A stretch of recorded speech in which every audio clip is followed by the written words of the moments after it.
The Labor tab in QuickBid is where you view a summary of all the different labor lines you've added to your bid. Labor comes primarily from conditions. However, labor added on the equipment and other tabs and from indirect expenses like stocking, cleaning, and supervision appear here as well. There's a lot to see on the Labor tab, but before you begin your review, right-click and select Show Description from the context menu. This option adds a new column to the page labeled Description, which displays the name of the labor cost code. This helps a lot if you're not familiar with all the cost codes. You should also select the checkbox at the top of the screen labeled View Conditions in Use. Then, a panel at the bottom of the screen displays every condition utilizing the selected item. You can adjust the panel size by dragging the line dividing the top and bottom portions of the screen. Right-click in this panel and choose Group by Type from the context menu if you prefer to see the conditions grouped. OK, the first two columns identify the labor line by cost code and description. The next two columns show the labor's quantity and unit of measure. The green cost column is the unit cost for the labor per the unit of measure. For instance, 25 cents a square foot for fire taping or $5 a linear foot for framing. You can perform a batch price update from the context menu. Just right-click and select Update Unit Cost. The Update Unit Cost window appears where you can enter a percentage by which you want to update the unit cost for your labor. This update applies to every labor line listed on the screen. You can use a positive or negative percentage, just be aware that there's no undo button if you make a mistake. To the right is the blue wage type field. The wage type determines the pay rate and labor burdens used for the payroll class assigned to the labor. You can change the wage type using the drop-down menu on each line. Just be aware that changing anything on a labor line affects all the conditions to which it's assigned. If you accidentally use the wrong wage type on your bid, and now every line is wrong, you can change the wage type for all lines at once. Right-click and select Change Wage Type from the context menu.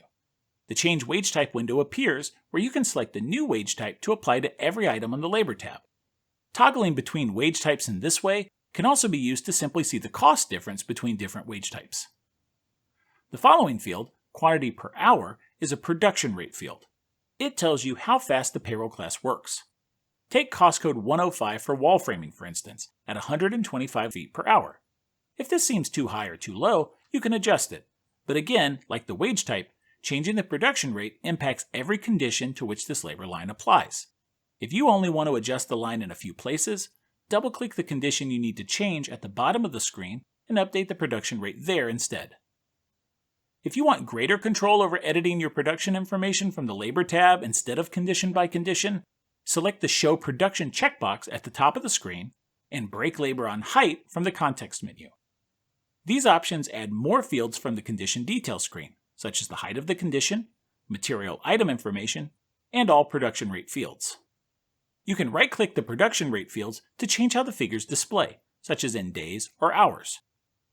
There's also a Labor Adjust button found in the upper right, allowing you to edit production labor cost code by cost code or all cost codes simultaneously. For instance, let's say you know you only have so much time to perform a task. However, you might have multiple labor lines all for the same cost code. Multiple lines mean you can't just enter a single number of hours or days to complete the labor. Using the Labor Adjust window, you can select that particular cost code and set your crew time to whatever the amount of time is you have to complete it. QuickBid automatically adjusts the production rates to the speed necessary to finish on time on every line that uses that same cost code. For more information about adjusting the production rates, see the QuickBid training video, Adjusting Material and Labor. You may notice some lines without production rates. That indicates the labor is from the equipment, other, or indirect expenses that don't use production rates. The green total cost field is the unit cost multiplied by the quantity. This is your final labor cost for the entire quantity. A formula built into QuickBid ties the cost fields and production rates together. Changing a production rate updates the cost and vice versa. The last column, Production Updated, displays the most recent update for the production rate, and by extension, the cost. Now that you're familiar with what's on the Labor tab, let's look at how you can organize that information. Like most other tabs in QuickBid, the Labor tab contains several filters across the top of the screen: section, area, cost code, and condition type. You can use these filters to limit the labor lines shown on the screen. You can use a filter by itself, or or in conjunction with others to target a specific set of labor lines. You can sort lines by clicking the column headings along the top. Clicking the column heading again reverses the sort order. The sorted column contains a triangle. The triangle pointing up means the field is in ascending order, and pointing down means descending order. Sorting is great to see which labor activity is the most expensive or which activity's cost is the least current.